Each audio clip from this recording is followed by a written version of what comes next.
Chapter 15 of Tiger Rising by Kate DiCamillo.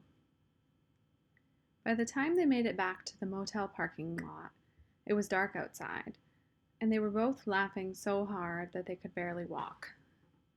"Rob?" said his father. He was standing at the door to their room. Their blue-gray light from inside seeped out around him.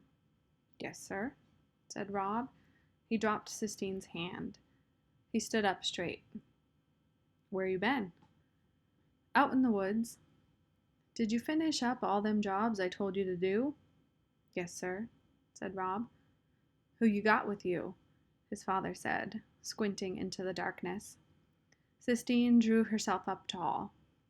"This is Sistine," said Rob. "Uh-huh," said his father, still squinting. "You live around here?" he asked. "For now," said Sistine.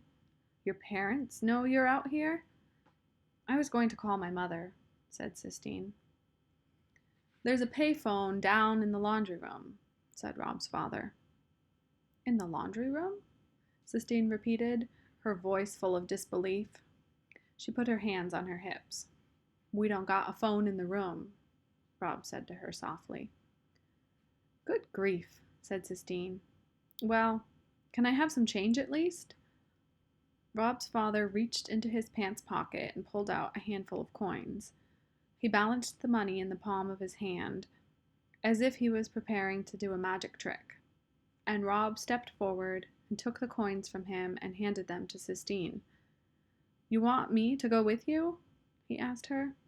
"No," she said. "I'll find it, thank you very much." "Rob," his father said, as Sistine marched away, swinging her arms, "what's that girl doing in your clothes?" "She had on a dress," Rob said. "It was too pretty to wear out in the woods." "Come on in here," his father commanded. "Let's get that medicine on your legs."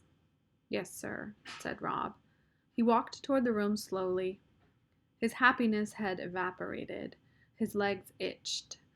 And the motel room, he knew, would be as dark as a cave, lit only by the gray light of the TV. When his mother was alive, the world had seemed full of light. The Christmas before she died, she had strung the outside of their house in Jacksonville with hundreds of white lights. Every night, the house lit up like a constellation, and they were all inside it together, the three of them, and they were happy. Rob remembered, as he had remembered. He stepped into the motel room. He shook his head and scolded himself for opening his suitcase. Just thinking about all the things that were gone now seemed to make the darkness darker.